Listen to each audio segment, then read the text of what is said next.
Bismillahirrahmanirrahim. Assalamualaikum dan selamat pagi kepada semua rakan pelayar di luar sana. Selamat datang sekali lagi untuk Wacana Museum Diraja. Terima kasih kerana setia menunggu, setia menyokong, dan kita juga tidak lupa untuk mengucapkan selamat datang dan ribuan terima kasih kepada panel jemputan tetap kita, Profesor Datuk Dr. Syam Rahayu Abdul Aziz, penyandang kerusi Institusi Raja-Raja Melayu. Untuk makluman pelayar kita yang baru sahaja bersama kita, program Wacana Museum Diraja ini merupakan satu kerjasama di antara Museum Diraja di bawah Jabatan Museum Malaysia dengan Kerusi Institusi Raja-Raja Melayu UiTM. Kita akan bersiaran sekerap mungkin. Kita cuba setakat ni ya Prof.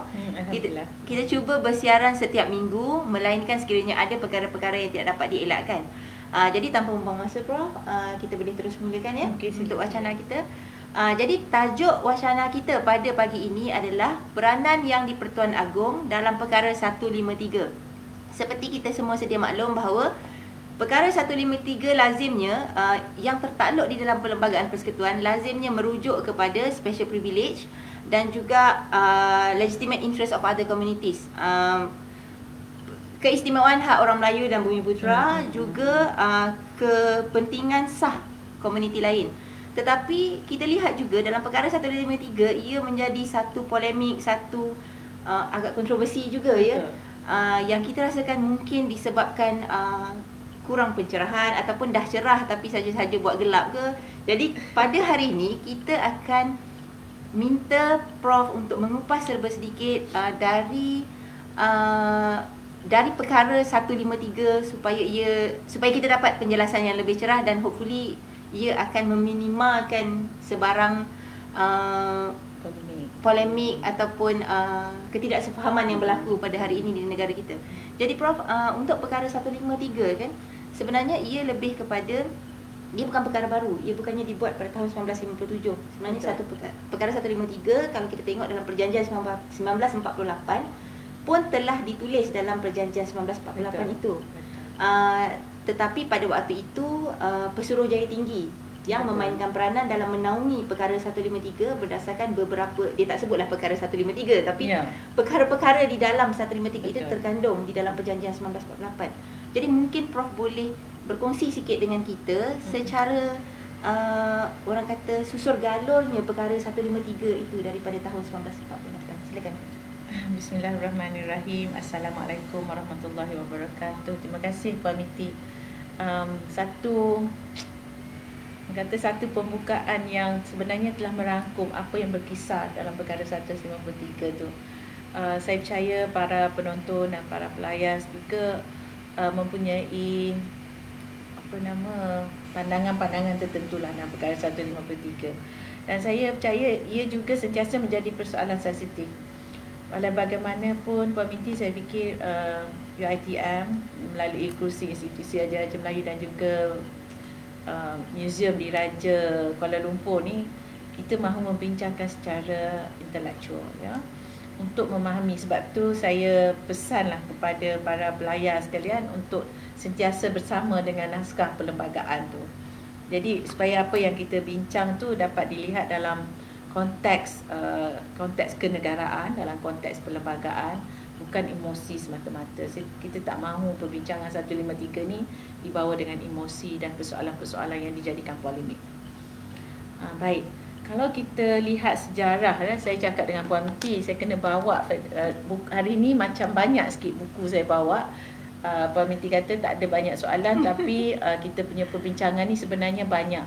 Saya tak tahu Puan Miti, kok bila saya bercerita ni dia akan bersambung ke minggu depan. Tak ada masalah kan? Sebabnya banyak perkara yang saya nak cerita. Ya. Pertama, kalau dari segi sejarah ya, hal-hal berkaitan dengan Melayu ini sebenarnya telah diambil perhatian oleh British, terutamanya dalam hal sebelum kita pergi kepada keistimewaan Melayu bab perkara 153 ni, hal-hal berkaitan dengan tanah rezab Melayu ya. Tanah rezab Melayu juga telah menjadi satu aspek penting dalam keistimewaan Melayu atau kedudukan khas orang Melayu ya. Sebab apabila kita nak buat Perlembagaan Persekutuan 1957, dibahagikan hal berkaitan dengan keistimewaan atau kedudukan khas orang Melayu ni kepada dua, iaitu tanah rezab Melayu dan juga keistimewaan Melayu atau kedudukan khas Melayu di bawah perkara 153. Tanah Rezat Melayu tu di bawah perkara 89 Perlembagaan Persekutuan ya. Jadi dua itu sebenarnya apabila bercakap tentang keistimewaan Melayu, kedudukan khas orang Melayu, maka akan kita lihat pada sejarah ya. Sejarahnya begitulah tentang hal berkaitan dengan Tanah Rezat Melayu ni sebenarnya telah menjadi concern atau menjadi perhatian pada British kerana mereka tidak mahu sebenarnya orang Melayu menjual tanah. Orang Melayu menjual tanah sebab tanah ni kita tahu tanah ini adalah perkara yang menunjukkan kedaulatan. Tanpa tanah kita tak ada kepentingan atau kedaulatan. Sebab itu hal-hal berkaitan tanah ini jangan dipandang enteng oleh orang Melayu. Sebabnya apabila kita tidak mempunyai tanah, maka itu adalah menjadikan suatu kita akan kehilangan kedaulatan itu sendiri. Sebab kedaulatan sesebuah negara itu berpaksikan kepada pemilikan tanah. Sebab itu sebenarnya orang Melayu sangat concern. Dan British juga sangat concern pada ketika itu memberi perhatian supaya diwujudkan hal-hal berkaitan dengan Tanah Rezat Melayu. Sebab itu di negeri-negeri Tanah Rezat Melayu ini telah diperundangkan di bawah enactment dengan syarat-syarat yang tertentu menyukarkan penukaran pemilikan. Itu yang perkara-perkara tentang keistimewaan Melayu. Jadi kalau kita bercakap tentang keistimewaan Melayu pada ketika ini, ia bukan 153 saja. Dan yang lebih penting ialah Tanah Rezat Melayu. Sebab itu saya dengar ramai orang Melayu sekarang ini mengambil perhatian yang sangat serius tentang Tanah Rezat Melayu. Hak tanah atau Tanah Rezat Melayu ni menjadi lambang, menjadi pokok, menjadi apa orang kata tunjanglah kepada kedaulatan Melayu itu sendiri. Jadi sebenarnya British telah mengambil perhatian. Jadi kalau dari segi perundangannya, memang undang-undang berkaitan dengan Tanah Rezat Melayu ni wujud lebih awal daripada Perjanjian 1948 itu. Ada negeri yang pada awal 1933 dulu sudah mempunyai enactment berkaitan dengan Tanah Rezat Melayu. Baik, apabila kita mempunyai Perjanjian 1948 yang sebelum ini kita telah berkongsi tentang syarat-syarat perisian-perisian dalam Perjanjian Persekutuan Tanah Melayu dan bagaimana Perjanjian Persekutuan Tanah Melayu itu datang. Kenapa berlakunya? Ringkaskan cerita tuan-tuan dan puan-puan yang saya hormati sekalian. Perjanjian 1948 ni datang apabila kita orang-orang Melayu bersatu padu dan menentang Perjanjian Melayan Union atau gagasan Melayan Union itu. Walaupun Melayan Union itu telah ditandatangani, tapi orang-orang Melayu bersatu hati menentang Melayan Union itu kerana Melayan Union itu adalah suatu gagasan yang telah membawa kepada kerapuhan institusi beraja dan juga penentangan orang Melayu terhadap kelonggaran syarat untuk menjadi warga negara bagi tanah Melayu. Maka lahirnya Perjanjian Persekutuan Tanah Melayu 1948 ya. Yang kita juga explain pada ketika itu 1948 ada lagi satu perjanjian yang istimewa, setiap negeri menandatangani perjanjian bersama dengan Raja England. Tapi yang saya bawa pada hari ini, saya tak nak tunjuk cover dia sebab cover dia tu memang saya buat sendirilah, bukan cover asal lah. Nanti cari-cari kat kedai buku tak jumpa pula cover macam ni. Ini sebab saya ambil konten tu, saya ingin merakamkan rasa terima kasih saya kepada pegawai di Arkib Negara yang membekalkan saya dokumen ini ya. Dokumen ini photostat lah, tapi mereka hantar saya soft copy dan kita lihat dalam dokumen tu peruntukan pada Seksyen 19 Perjanjian Persekutuan Tanah Melayu, Seksyen 19 dalam Fasal 1 ya. Seksyen 19 dalam Fasal 1 dalam bracket D atau kita panggil Seksyen 19 Pasal 1 perenggan D ya, D Denmark ya. Dikata in the exercise of his executive authority, the High Commissioner shall have the following special responsibilities. That is to say, macam yang Puan Miti sebut tadi, bahawa ianya dinaungi atau dipayungi atau diambil tanggungjawab oleh High Commissioner atau Pesuruhjaya Tinggi. Dan apabila merdeka tu, Pesuruhjaya Tinggi tu, special responsibility ni diserahkan kepada Yang di-Pertuan Agong. Apabila kita mempunyai Ketua Utama Negara pada peringkat persekutuan. Baik, kita rujuk pada Seksyen 19 dalam Fasal 1 perenggan D ya. Dalam melaksanakan kuasa eksekutifnya atau kuasa pelaksananya, High Commissioner Pesuruhjaya Tinggi British tu akan mempunyai tanggungjawab khusus seperti berikut.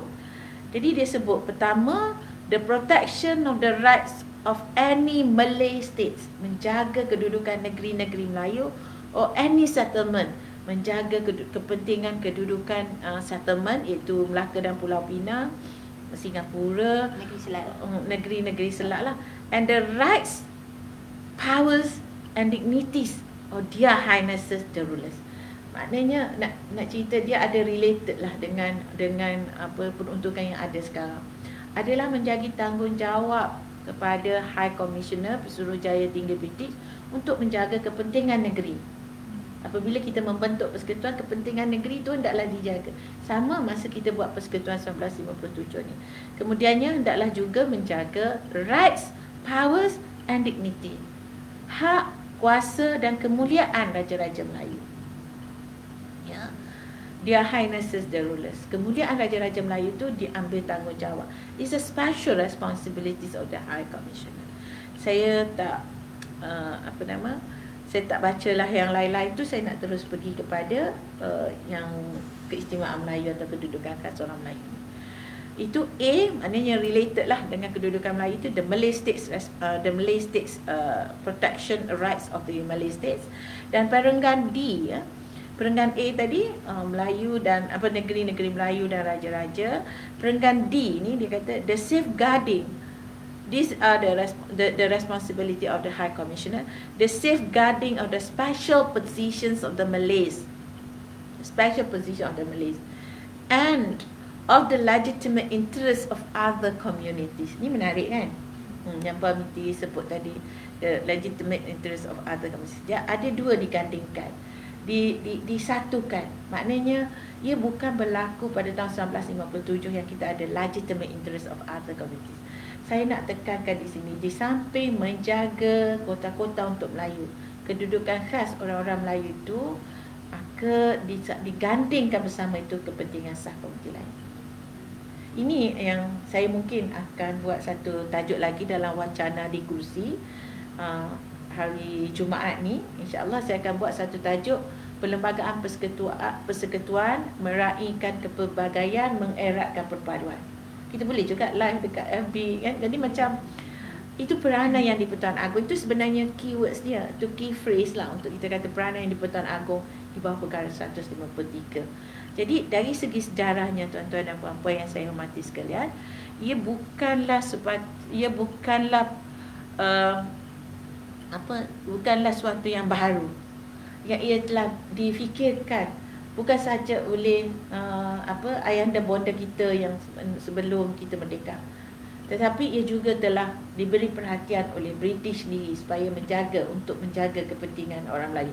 Sebab kita tengok macam mana British juga meletakkan satu frasa dalam perjanjian itu, yang High Commissioner itu, Pesuruhjaya Tinggi itu, menjaga negeri-negeri Melayu itu sendiri. So the passion, kemahuan dan kehendak konsisten British tu untuk menjaga tanah Melayu dan juga orang-orang Melayu, tetapi tidak dipinggirkan kepentingan sah other community. Sebab masa itu komuniti Melayu tu atau bangsa Melayu tu adalah bangsa utama. Maknanya diiktiraf dalam perjanjian itu memang bangsa Melayu itu adalah bangsa pribumi yang ada, ya. Kemudiannya barulah datangnya other communities itu. Dan ini diiktiraf, dan kita itu bukan kita nak kata other communities tu adalah suatu yang baru datang dan sebagainya, tidak perlu diberi perhatian. Tidak. Walaupun other communities itu boleh dikatakan sebagai satu entiti, komponen masyarakat yang baru, tapi kepentingan mereka dijaga sejak tahun 1948. Yang ini sebenarnya, kalau saya jawab sikit lah, teaser sikit. Ini sebenarnya macam Puan Minty cakap, ada persefahaman dan sebagainya tu. Bila kita baca separuh, kan, kalau kita baca kedudukan Melayu, keistimewaan Melayu, kita baca kat situ saja. Kita tak baca the legitimate interest of other communities. Di sini puncanya sebenarnya berlakunya polemik, berlakunya ketidaksefahaman, berlakunya prejudis dan prasangka terhadap komuniti, antara komuniti-komuniti tu. Bila kita tak lihat kepada sejarah itu sendiri, dan sejarah itu bukan sahaja menjaga kepentingan orang Melayu. Jadi orang Melayu pula jangan sensitif bila jaga legitimate interest of other communities ni. Sebabnya legitimate interest tu datang bersekali dalam peruntukan yang sama sejak tahun 1948 lagi. Saya selalu guna ayat it takes two to tango lah kan. Maknanya dua-dua komuniti kumpulan tu, orang Melayu dan juga komuniti lain tu, mereka tidak boleh mengenepikan fakta sejarah bahawa kedua-dua ni dijaga dengan rapi dalam perundangan oleh British. Jadi ada orang kata juga, perlukah hasrat British itu dilangsungkan atau diteruskan? Perlukah? Saya ke arah lebih kata, ya, ia perlu. Kenapa ia perlu? Kerana keseimbangan kaum tu penting. Walaupun kita jaga keistimewaan kita, tetapi tidak semestinya kita menafikan, kita menghalang apa bangsa-bangsa lain atau komuniti-komuniti lain. Saya tak tahu dari segi terjawab ke tak soalan. Katalah yang ini kita terkeluar sikit lah, kita tengok pada senario pada hari ini. Apa pandangan Prof apabila ada kebanyakan yang mengutarakan pandangan bahawa keperluan untuk melangsungkan apa yang telah dimulakan oleh British dipersetujui sebenarnya oleh British pada 1948, iaitu ada keseimbangan di antara special privilege dan juga legitimate interest.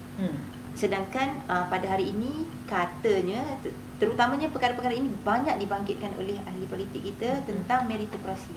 Jadi apa pandangan Prof? Ya, sebenarnya perkara ini untuk keseimbangan kaum di inequality tu katanya tidak boleh berpanjangan. Dikatakan inequality. Saya melihat dari perspektif berbeza. Ya, saya melihat dari perspektif berbeza. Pertama, dalam dokumen-dokumen sejarah juga menunjukkan bahawa kota-kota dan keistimewaan Melayu itu dikekalkan kerana ia adalah kedudukan pribumi itu sendiri. Bukan kerana nak menyamaratakan, bukan. Sebab memang kedudukan pribumi itu sendiri menjadi prasyarat kepada the underpinning factor mewujudkan perkara 153 itu sendiri. Jadi kalau kita kata sesuatu hal berkaitan dengan keistimewaan Melayu itu sesuai pada ketika itu saja dan tak sesuai pada ketika ini, kita perlu memahami tentang faktor sejarah itu sendiri. Dan ramai orang kata macam ni, orang kata timbal balik. Ada juga pandangan akademik yang mengatakan timbal balik. Apabila kewarganegaraan itu dibenarkan atau dipersetujui oleh orang Melayu, diberikan kepada warga negara, kepada mereka yang baru yang datang ke tanah Melayu tu, ia menyatakan suatu timbal balik. Orang bukan Melayu menerima keistimewaan Melayu dan kemudiannya orang bukan Melayu diberikan kewarganegaraan. Itu satu dimensi lah. Tapi pada saya yang lebih, ini tafsiran sebenarnya. Saya mungkin salah dan orang tu mungkin salah, atau saya mungkin benar, orang tu mungkin benar. Pada pandangan saya, keadaan pribumi itu, sebab itu diberikan keistimewaan. Sebabnya, kenapa saya kata macam tu? Sebab bila saya teliti dokumen sejarah, saya dapati bahawa kedudukan khas orang Melayu atau keistimewaan orang Melayu itu telah diterima oleh semua orang. Bukan kerana dia beri kewarganegaraan barulah kita nak terima keistimewaan Melayu itu. Pada pandangan saya tidak. Sebab kalau kita lihat ke dalam proposal ni, proposal yang dibuat oleh laporan Suruhanjaya RIK, dia kata semua orang menerima keistimewaan Melayu itu pada masa itu dengan kuantiti yang ada pada ketika itu, dengan perkara-perkara yang ada pada ketika itu. Macam perkaranya berkaitan dengan perniagaan, berkaitan dengan dana siswa, beasiswa dan juga kota untuk penjawatan awam. 3, dan campur lagi satu ayat Tanah Rizal Melayu. Jadi 4 perkara ini adalah perkara-perkara yang dijadikan kota-kota, yang diwujudkan kota-kota untuk orang Melayu. Dia tak nak tambah dah perkara-perkara ni. Dia kena 3+1 ni saja. Tak boleh dah ada perkara lain yang boleh dijadikan keistimewaan Melayu. Maknanya perkara ini telah diterima. Bukan kerana diberikan kewarganegaraan barulah kita dapat ini. Tidak. Maknanya keistimewaan Melayu tu dah ada. Barulah diberikan kewarganegaraan tu. Bukan kerana timbal balik pada masa yang sama. Pada saya, pengiktirafan British pada tahun 1948 tu menunjukkan sebelum itu dia telah diterima. Dia bukan kerana dapat kewarganegaraan pada kaum lain tu barulah dapat Perkara-perkara perkara yang kita ada kat Islam lain. Apa maksud saya tak? Maknanya keistimewaan Melayu tu wujud dulu. Dia bukan timbal balik. Kalau timbal balik ni exchange pada masa itu. Ya. Kalau awak nak kewarganegaraan, awak kena terima awak apa nama keistimewaan Melayu. Bukan macam tu. Dia kerana keistimewaan Melayu tu dah ada pada tahun 1948. 1948 kewarganegaraan belum dibincangkan lagi secara persetujuannya. Pada tahun 1952 barulah perjanjian persekutuan tanah Melayu itu dipinda dan dimasukkan prinsip jus soli itu. Jadi di sini itu saya fikir dari segi tafsirannya, pada tafsiran saya keistimewaan Melayu itu wujud sebelum persetujuan tentang kewarganegaraan itu lagi. Jadi dia bukan timbal balik kepada kewarganegaraan.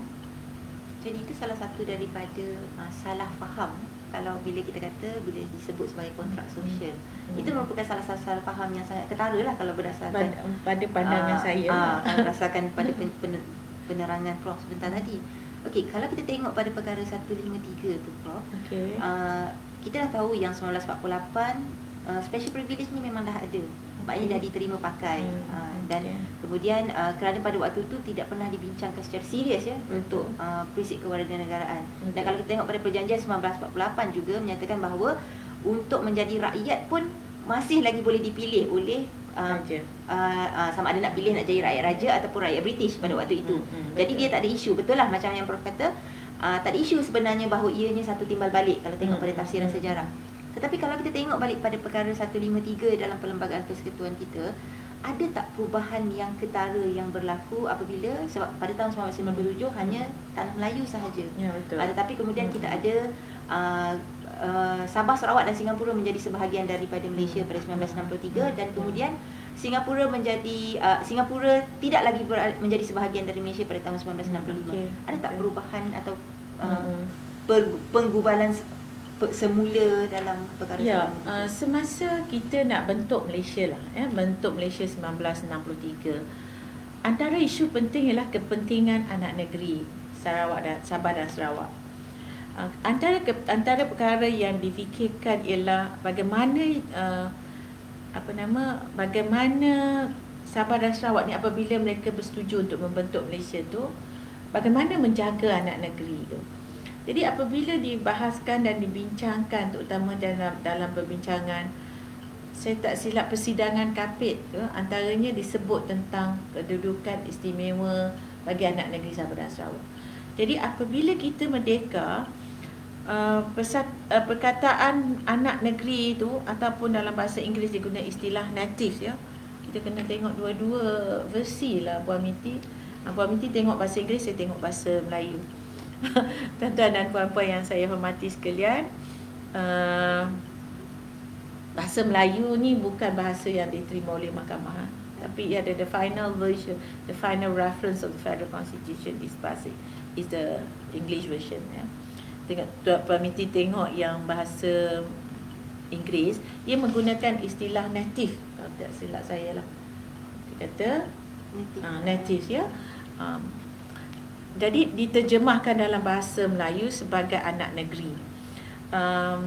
Anak negeri mana-mana antara negeri Sabah dan negeri Sarawak. Sebelum itu disebut negeri-negeri Borneo lah. Kemudian ditukar kepada negeri Sabah dan Sarawak pada tahun 1971 ya. Pada 1976 ya. Jadi pada tahun 19 dan anak negeri mana-mana yang dimasukkan selepas orang Melayu oleh Akta pada tahun 1971. Maknanya perlembagaan ni tidak dipinda sehingga tahun 1971 bagi memasukkan perkataan anak negeri itu. Walaupun kita bentuk Malaysia pada tahun 1963 ya. Ramai orang kata ni saya lihat kepada fasa 1 pindaan ya, pindaan versi yang saya ada ni dia termasuk pindaan sendiri perlembagaan persekutuan. Kalau Puan Miti tanya adakah apa-apa perubahan ya. Yang pertama pada tahun 1971 perkataan dan anak negeri mana-mana Borneo tu dimasukkan sebagai orang Melayu, dimasukkan selepas orang Melayu ya. Lepas tu perkataan negeri-negeri Borneo itu ditukar kepada negeri Sabah dan Sarawak pada tahun 1976. Maknanya Mula-mula pada tahun 1971 kita tambah kata anak-anak dan anak negeri selepas orang Melayu ya. Jadi dia jadi baca macam ni. Dia kata menjadi tanggungjawab yang di-Pertuan Agong untuk melindungi kedudukan orang Melayu, dan ditambah pada tahun 1971 dan anak negeri anak-anak negeri mana-mana negeri Borneo. Dan kemudian negeri-negeri Borneo tu dipindah pada tahun 1976 untuk menjadi negeri Sabah dan Sarawak. Jelas kan? Maknanya 1971 dimasukkan kedudukan anak negeri itu selepas pembentukan Malaysia yang dianggotai juga dipersetujui oleh Sabah dan Sarawak. Jadi sebenarnya perbincangan tentang kepentingan komuniti anak negeri di Sabah dan Sarawak atau native dan Sabah dan Sarawak itu sama dan serupa dengan kepentingan orang Melayu di Semenanjung ya, di Semenanjung Tanah Melayu. Sekarang ni anak negeri ni ditafsirkan juga oleh perlembagaan. Maknanya dia ada komiti-komiti tertentu yang ditafsirkan sebagai yang dimaksudkan dengan anak negeri. Jadi kalau kita lihat kepada perubahan-perubahan yang berlaku kepada perkara 153 ini, dalam fasal A contohnya dimasukkan perenggan 6B. Saya tak cerita panjang lah. Mungkin Pamiti kita kena buat siri kedua lah kot untuk perkara 153 ni. Dan kita tengok dulu macam mana ya. Tak perlu tak kita buat bersiri ni. Dan pada tahun 1976 tu pada tahun 1976 juga dimasukkan fasal 8A pada perkara 153 ni ya. Ini hal berkaitan dengan persijilan Malaysian Certificate.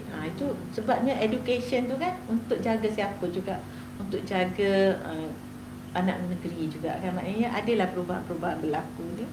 Jadi secara ringkasnya perkara 153 ini telah mengalami perubahan dengan pembentukan Malaysia dan dicadangkan pindah itu dan berkesan pindah itu pada tahun 1971 dengan menambahkan satu lagi komponen masyarakat Malaysia. Ya. Sekarang semasa kita merdeka, macam kita bincang tadi, komponen masyarakat Malaysia itu orang Melayu dan komiti-komiti lain yang tidak disebut dengan namanya. Maknanya komiti-komiti bukan Melayu lah, ya. Dan kemudiannya kita tambah lagi satu anak negeri Sabah dan Sarawak, ya. Jadi 3 komponen masyarakat Malaysia. Kita rangkumkan sekali ya. Kat mana orang asli? Kan? Kat mana orang asli? Orang asli dijamin kedudukannya juga di bawah perkara 8. Bahawa kita boleh buat undang-undang khusus berkaitan dengan orang asli. Tapi ini satu perkara yang saya fikir orang asli perlu juga diletakkan di bawah prerogatif yang kita agak. Ini pandangan saya. Ini pandangan saya sebab kepentingan orang asli ni, kalau kita tengok perkembangan semasa di negara dunia ni seperti di Australia dan juga di New Zealand, mereka lebih mengangkat kedudukan orang asli. Ini satu antara penambahbaikan yang kita perlu lihatlah dari segi polisi ya. Polisi pun boleh lah. Tidaklah kata sebab kita ada polisi di bawah perkara 8 dalam pasal 5 tu yang menyentuh bahawa kita boleh membuat peruntukan-peruntukan khusus kepada orang-orang asli. Sama ada sebab komponen yang saya melarap cakap sini ni pasal bila cakap komponen masyarakat Malaysia, orang Melayu, orang bukan Melayu, anak negeri Sabah Sarawak dan orang asli. Cuma untuk simplify kan Prof. Maknanya dalam perkara 153 tu ada tak dinyatakan orang Melayu, anak-anak negeri Sabah dan Sarawak, Bumi Putera kan? Dia guna istilah pentadbiran Bumi Putera. Dan juga komuniti lain, tetapi ada tak diletakkan orang asli dalam dalam perkara 153 tu tak ada secara direct. Jadi keistimewaan orang-orang asli tu tidak disekali kerana orang Melayu. Sebab kalau kenapa saya nak kata orang Melayu tu adakah termasuk orang asli? Kalau ikut definisi Melayu, dia tidak termasuk. Ini penting untuk saya fikir untuk menjaga kepentingan komuniti tersebutlah kan. Kalau kita lihat dalam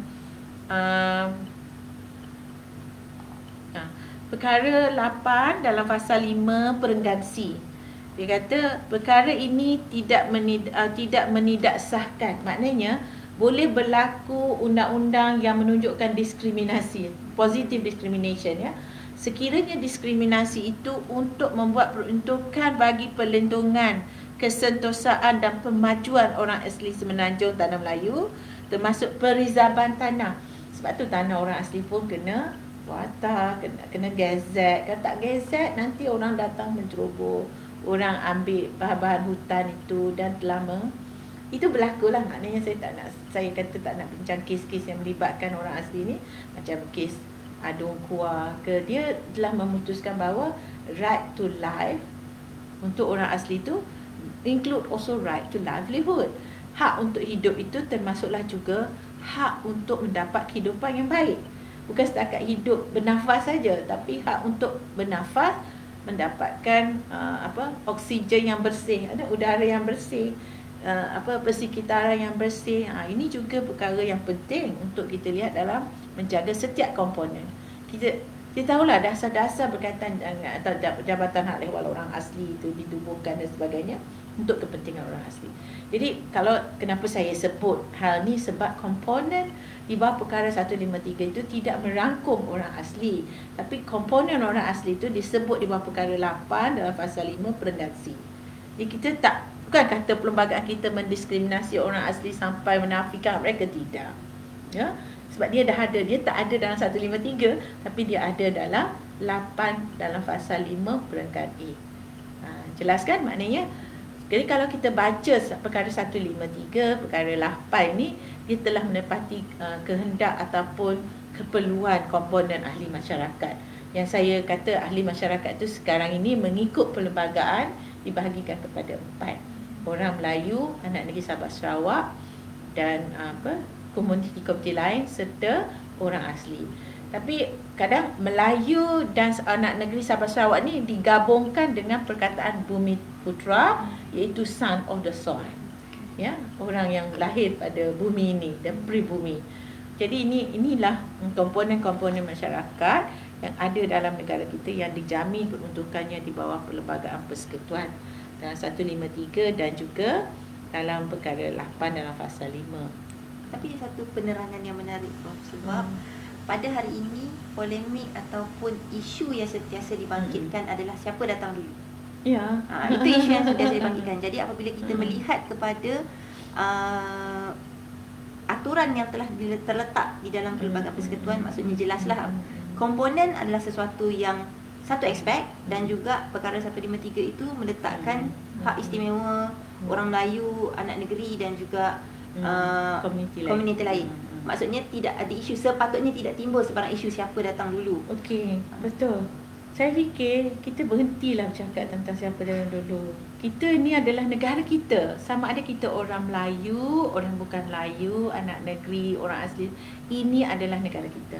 Saya fikir kita berhenti bercakap tentang, berpolemik lagi tentang orang Melayu dulu ke, orang Cina dulu ke, India dulu ke, orang asli dulu ke. Kita berhenti berpolemik tentang itu. Kenapa? Let's move forward. Let's move forward. Kita jangan pergi backwards. Kita terima hakikat sekarang ni bahawa inilah komponen-komponen warga negara Malaysia. Inilah komponen-komponen warga negara Malaysia. Stop berpolemik. Hentikan berpolemik.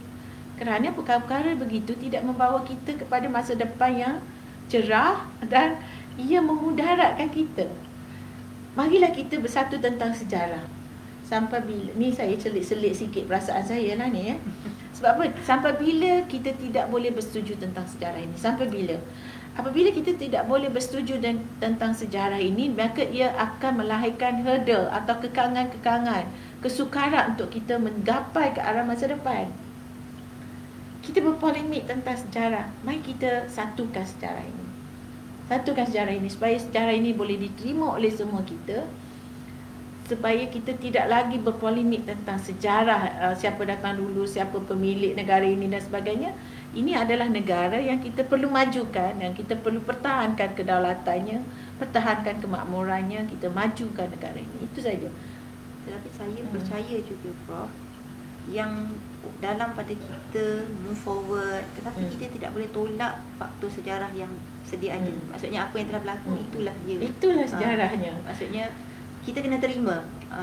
Saya setuju. Jadi untuk di masa akan datang kita boleh buat penambahbaikan, tetapi tidak dengan apabila melahirkan polemik-polemik siapa datang dulu, negara milik siapa, kita terlupa sejarah, bahawa itulah sejarahnya. Dan sejarahnya kalau kita tengok di seluruh dunia pun mereka berpegang pada itulah juga sejarahnya. Hatta kalau kita tengok kalau ke konteks yang lebih luas dan lebih kejam, dalam konteks negara Israel contohnya, mereka tengok pada sejarahnya. Jadi sebab itulah itu yang berlaku pada hari ini. Jadi begitu juga lah dengan kita, Prof. Jadi Prof, kita dah tengok pindaan yang berlaku dalam 153, sejarah 53 kita dah tengok. Mungkin kalau kita lihat pada peranan yang di Pertuan Agong, terdahulu peranan itu dipayungi ataupun dipertanggungjawabkan kepada Pesuruhjaya Tinggi, dan sekarang di bawah tanggungjawab yang di Pertuan Agong.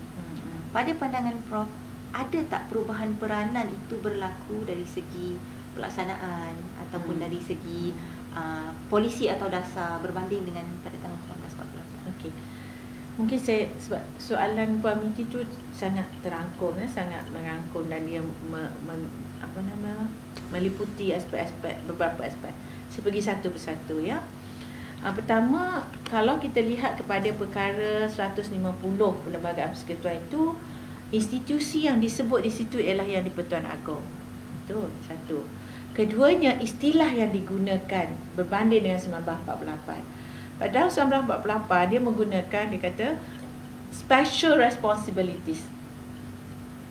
Ia digunakan bahawa macam yang saya baca tadi kan, Pemiti kata, dia kata is a special responsibilities of the High Commissioner. Tanggungjawab khusus, special. Ini satu lagi istilah yang saya nak kata. Perkataan special ini diterjemahkan sebagai, ada orang menterjemahkan sebagai privilege, keistimewaan. Sebab you special, you ada keistimewaan lah, macam tu kan. Perkataan special ini saya boleh juga menterjemahkannya sebagai khas. Kan dia jadi bila kita kata khas ini, adakah khas ini adalah satu keistimewaan? Mungkin kan. Bila bagi suatu khusus untuk Puan Miti, maka Puan Miti ada satu keistimewaan. Bagi kursi untuk jadi panel untuk saya, khusus untuk saya, maka saya mempunyai keistimewaan berbanding orang lain. Tapi penterjemahan kepada perkataan special tu dia gunakan dalam perlembagaan ini, dia gunakan kedudukan istimewa. Tapi kalau istimewa biasanya kita guna istilah privilege, keistimewaan. Ni tadi saya nak berpolemik juga.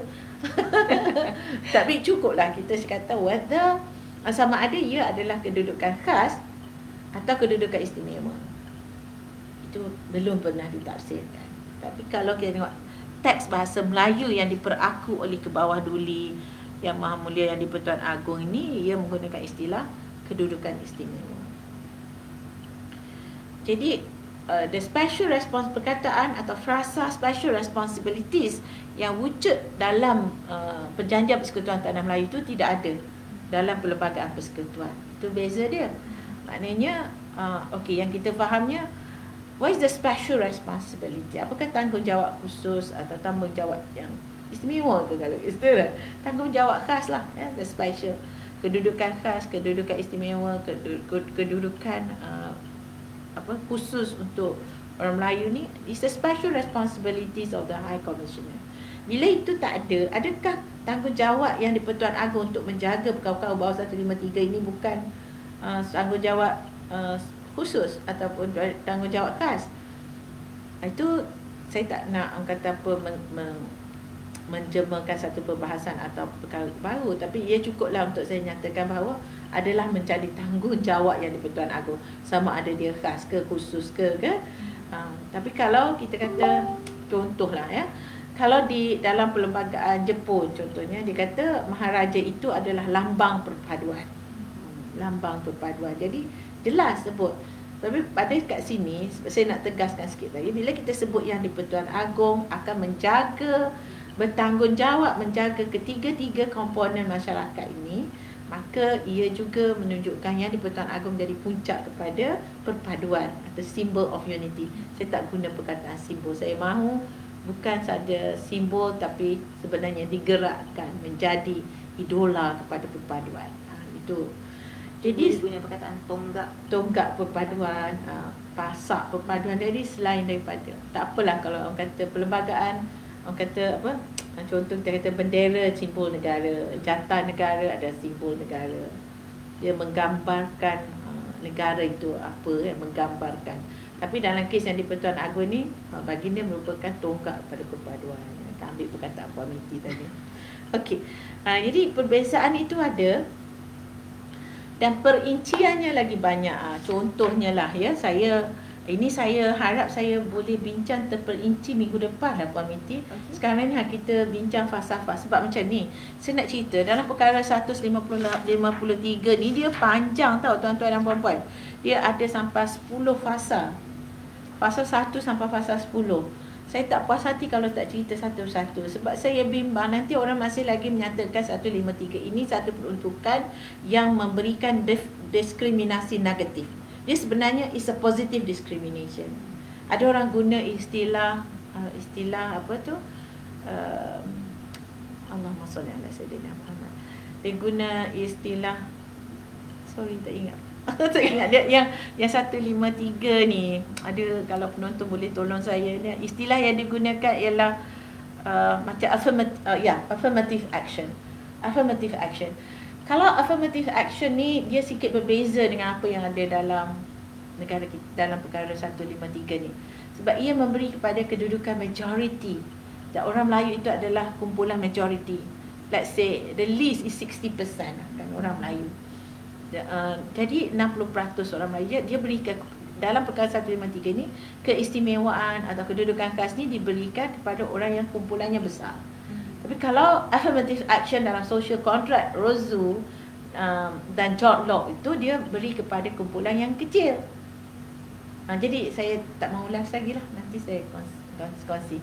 That affirmative action, tapi pada saya ialah to affirm what's already here. Bukan nak kata action tu untuk sesuatu yang baru, tapi to affirm, nak buat sesuatu yang telah sedia ada, yang kita kekalkan. A bit different between affirmative action dengan perkara 153. Ini pandangan saya. Tapi ramai penulis-penulis yang terdahulu menggunakan affirmative action sebagaimana faham dalam kontrak sosial yang diperkenalkan oleh Rozu tu. Jadi kalau begitulah bercakap tentang tadi saya sebut tentang yang di Pertuan Agong sajalah. Yang perincian akhir tu nanti saya tunggu kita minggu depan, panjang umur, murah rezeki, internet elok, terbaik. Okey. Sebenarnya kalau kita rujuk kepada perkara 153 tu, nampak institusi agung saja yang ada kat situ. Tapi sebenarnya kalau kita lihat kepada peruntukan 38 dalam fasa 5. Tadi di IG story saya minta tuan-tuan semua rujuk pada perkara 38 dalam fasa 5. Perkara 38 ni adalah perkara yang berkaitan dengan Majlis Raja-Raja. Sekarang kena hafal fingertips ya. 38 Majlis Raja-Raja ya. Perkara 38 ini hendak menyatakan bahawa Majlis Raja-Raja hendaklah 38 dalam pasal 2. Majlis Raja-Raja hendaklah menjalankan fungsinya bagi iaitu mempersetujui atau tidak mempersetujui apa-apa perbuatan atau amalan atau upacara agama. Sorry saya silap baca.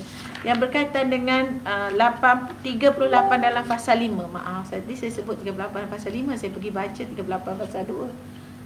Okey, sekarang tuan-tuan rujuk kepada perkara 38 dalam pasal 5. Majlis Raja-Raja hendaklah dirundingi sebelum dibuat apa-apa perubahan tentang dasar yang menyentuh tindakan pentadbiran di bawah perkara 153. Tadi kalau kita rujuk pada perkara 153, dia cuma sebut yang di Pertuan Agong, bertanggungjawab menjaga kan. Tapi kalau kita sebut dari segi kepentingan perkara 153 tu, tak kira lah kota untuk Melayu ke, kota untuk anak negeri Sabah Sarawak ke, kedudukan kepentingan sah orang-orang komuniti lain ke, dia juga perlu mendapat pertimbangan nanti Raja-Raja. Maknanya bukan agung seorang yang bertanggungjawab sekiranya polisi diperkenalkan dan diubah, nak ubah mesti dapat perkenan Raja. tuan-tuan dan puan-puan yang saya hormati sekalian, dia macam ni. Perkara 153 ni, dia duduk dalam perlembagaan. Perlembagaan ni sekarang kita kena faham bahawa perlembagaan ini meletakkan prinsip-prinsip dasar, prinsip-prinsip asas bagaimana sebuah negara dibuat.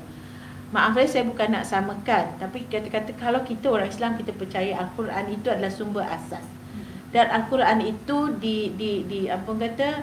diperjelaskan oleh sunnah. Okey, diperjelaskan oleh sunnah. Dan diperjelaskan lagi oleh ijma' qiyas dan sebagainya sebagai sumber hukum. Jadi kalau kita kata kita ada satu undang-undang yang menjadi dasar pada negara, ia perlu diperjelaskan dengan akta-akta yang lain. Dan ini kena ada undang-undang yang lain untuk melaksanakan peruntukan perlembagaan. Dan juga ia memerlukan polisi-polisi. Contoh 153 ni ia perlukan polisi. Polisi ni tuan-tuan dan puan-puan, dia adalah dasar pentadbiran negara. Polisi ni dasar lah. Dasar pentadbiran negara yang dibuat oleh Jemaah Menteri. Dan kemudiannya polisi ini perlu kata sebagai pembangkang pula dalam parlimen. Pembangkang ada hak untuk bertanya macam mana polisi ini dilaksanakan. Dan sekiranya polisi ini melibatkan perkara 153, tuan-tuan dan puan-puan yang saya hormati sekalian, polisi yang diperkenalkan di bawah 153 ini ialah polisi dasar ekonomi baru contohnya. Dia dibuat, memang dijelaskan bahawa ia dibuat di bawah perkara 153. Tadi Puan Minty sebut tentang merit system dan sebagainya. Adakah merit system ini telah menggugat kedudukan keistimewaan Melayu dan sebagainya? Itu pada saya, sekiranya ia dibawa dan memberi kesan kepada perkara 153, nak ubah merit system tu perlu dapat perkenan majlis raja-raja. Sorry, bukan perlu dapat perkenan, maaf. Dia beza ya. Dia berbincang dengan majlis raja-raja. Kalau perkenan ni lain sikit, maknanya bukan semata perbincangan tapi endorse ataupun agreeable by the majlis raja-raja. Tapi yang ni sekurangnya perlu dibawa berbincang. Saya mengkajilah sikit sebanyak, walaupun kata dalam keadaan terhad tu, saya mengkaji juga tentang dasar ekonomi baru contohnya. Bagaimana dasar ekonomi baru itu telah dirungkaikan, dan saya fikir ianya tidak dibincangkan dengan majlis raja-raja. Jadi peranan institusi majlis raja-raja itu penting. Sebab disebut dalam perlembagaan. Kalau kita bypass saja, maknanya institusi raja-raja itu tidak mempunyai peluang untuk memberi pandangan baginda semua kepada kerajaan semasa. Ini yang ada dalam perlembagaan, bukan saya cakap. Bukanlah saya jaga institusi kursi raja-raja Melayu, saya kata kena bincang dengan raja, bukan. Itu kerana itu adalah kehendak perlembagaan itu sendiri.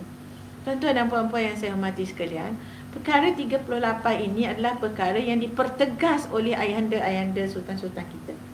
Ini yang mahu dimasukkan dalam perlembagaan.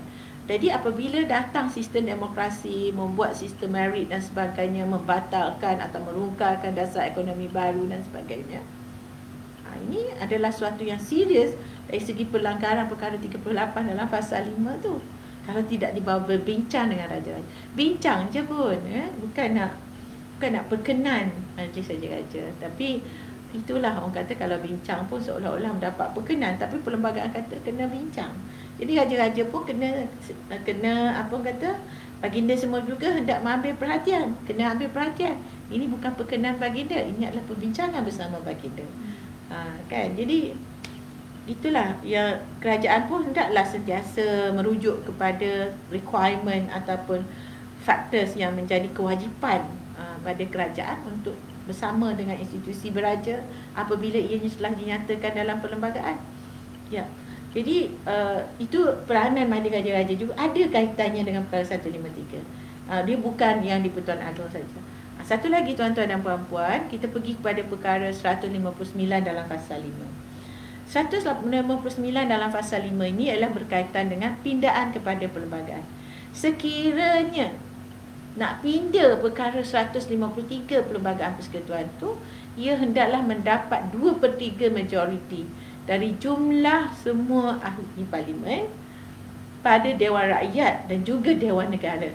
Kena dapat 2/3 majoriti Dewan Rakyat dan Dewan Negara hendaklah juga mendapat perkenan Majlis Raja-Raja. Yang tu baru perkenan. Itu baru perkenan. Kalau nak pindah 153 mesti dapat perkenan. Kalau nak tukar polisi bawah 153, bincang je, consultation dia guna. Macam tu. Yang kalau nak bincang tadi bawah 38 dalam fasa 5. Kalau nak pindah perkara 153, bukan pindah dasar, pindah 153 itu sendiri kena dapat perkenan Majlis Raja-Raja. Dia adalah antara beberapa perkara yang dalam perlembagaan yang sekiranya mahu dipindah hendaklah mendapat perkenan Majlis Raja-Raja. Jadi saya nak tegaskan di sini ya, walaupun perkara 153 itu hanya menyebut tentang peranan yang di-Pertuan Agong, tetapi dalam pelaksanaan perkara 153 itu sendiri perlukan perbincangan dengan Majlis Raja-Raja. Jadi Majlis Raja-Raja juga menjadi naungan kepada 3 komponen ahli masyarakat itu tadi. Kan? Jadi dia tak lari dari masyarakat dengan ahli komponen masyarakat dengan Majlis Raja-Raja. Sebab tu kita kena kata yang di-Pertuan Agong bahawa perkara 153 itu adalah puncak kepada perpaduan negara, tonggak kepada perpaduan negara. Di samping itu Majlis Raja-Raja juga boleh memainkan peranan untuk menjaga kestabilan ataupun peranan yang di-Pertuan Agong itu sendiri. Boleh bersekali dengan yang di-Pertuan Agong dalam konteks itu. Jadi saya fikir apabila yang di-Pertuan Agong melaksanakan peranan baginda di bawah perkara 153, baginda hendaklah sentiasa merundingi Raja-Raja Melayu. Sebab apa? Peranan Raja-Raja Melayu itu ada di bawah perkara 38 dan pasal 5. Okey. Prof, jadi kita tak punya masa yang panjang dah. Okey.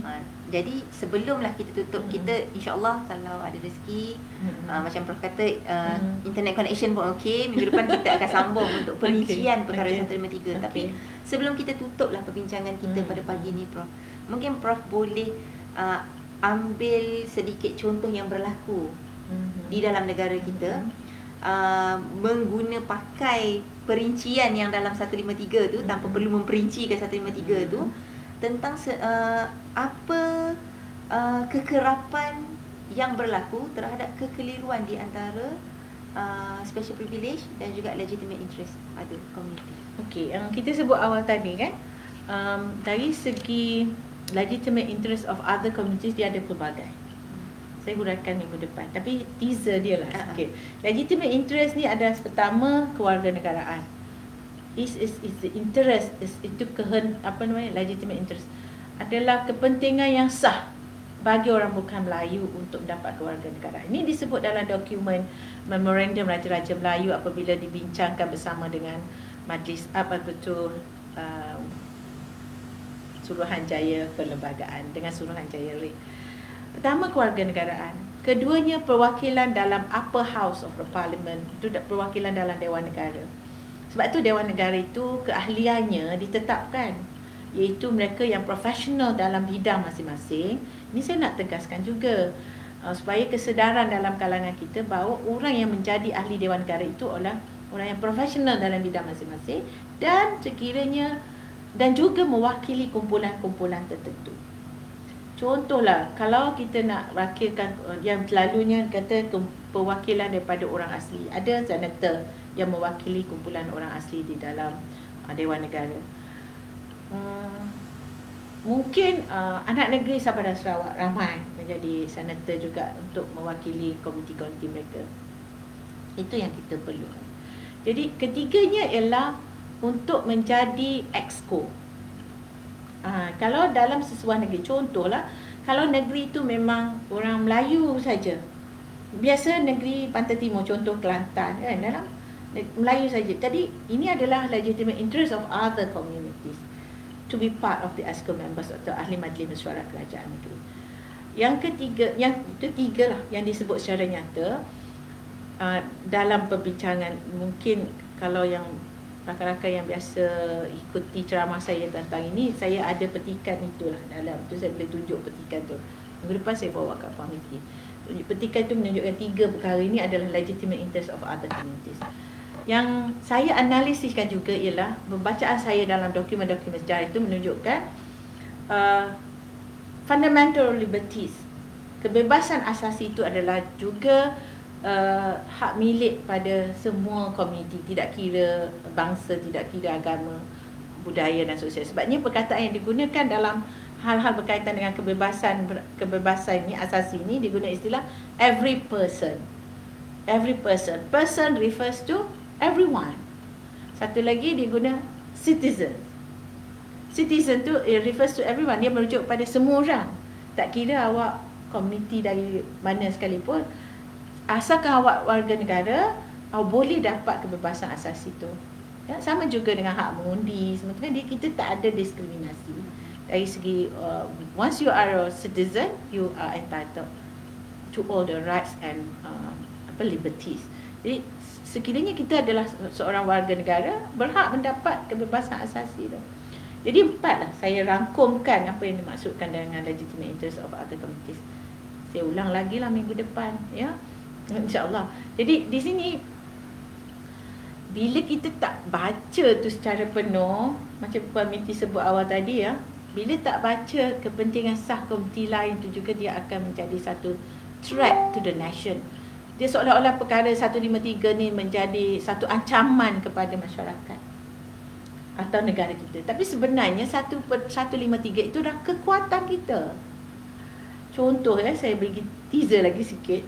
Contohlah, kalau nak lesen, ya, kalau nak ambil lesen satu perniagaan contohnya, kalau lesen itu perlu diwarisi oleh satu keluarga. Biasanya rakan-rakan Cina kita, dia ada perniagaan keluarga, dan lesen perniagaan itu tidak boleh diambil sekiranya kematian berlaku.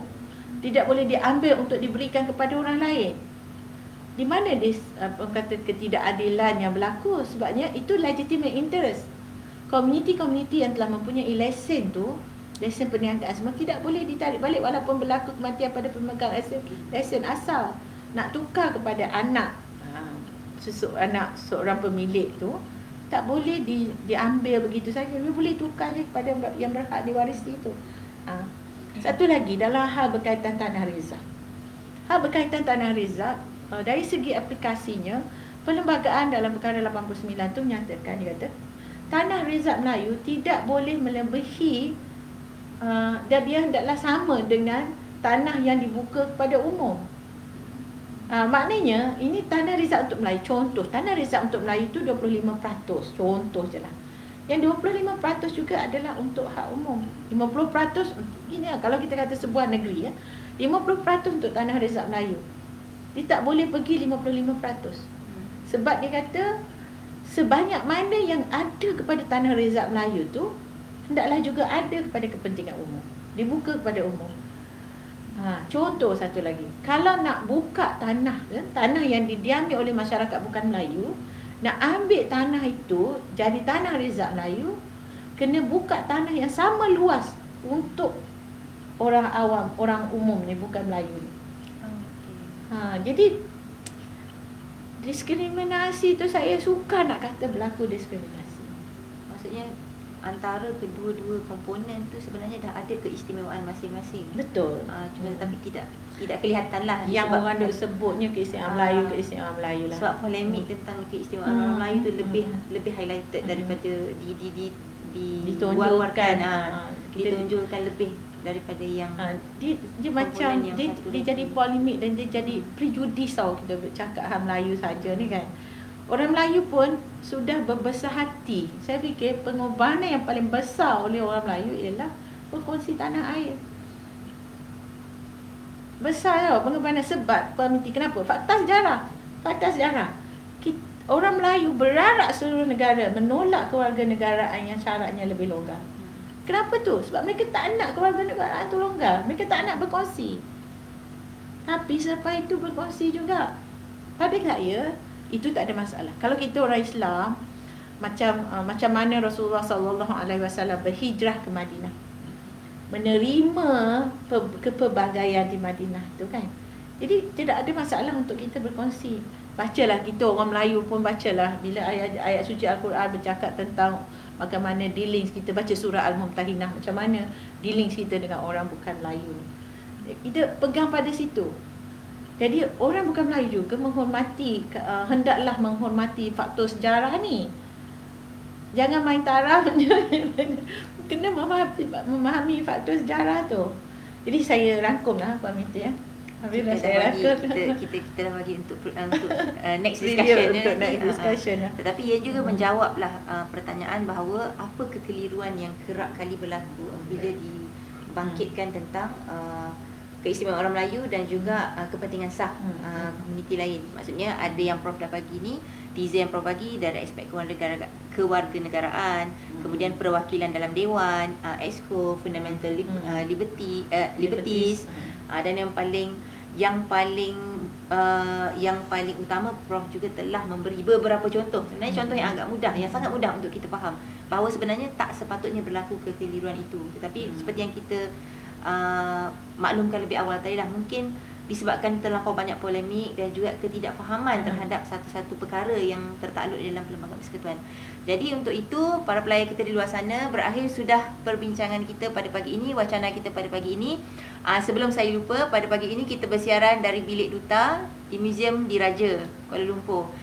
Bilik ini semasa menjadi Istana Negara merupakan tempat di mana dia merupakan salah satu daripada holding rooms juga, dan juga merupakan salah satu bilik yang digunakan oleh Yang di-Pertuan Agong menerima menghadap Perdana Menteri, Yang Amat Berhormat Perdana Menteri sebelum sesi Parlimen bersidang. Jadi insya-Allah kita bertemu lagi minggu hadapan dan kita akan membincangkan lagi berkaitan perkara 153 tetapi lebih terperinci ya Prof. Jadi insya-Allah dalam masa sejam minggu depan kita cuba minta Prof sumbatkan semua 10 elemen yang ada tu dengan perkataan, dengan ayat yang mudah dipahami oleh kita semua. Sehingga itu, terima kasih sekali lagi kepada para pelayar kita di luar sana. Teruskan menonton. Terima kasih sekali lagi Prof. Terima kasih kembali. InsyaAllah nanti minggu depan kita jumpa dalam bilik lain pula. Jadi kami dari Museum Diraja memohon maaf sekiranya terdapat kekasaran bahasa, butir bicara yang tidak jelas ataupun yang melahirkan rasa terkilan di hati. InsyaAllah kita jumpa lagi minggu hadapan. Wabillahi taufiq wal hidayah. Assalamualaikum warahmatullahi taala wabarakatuh.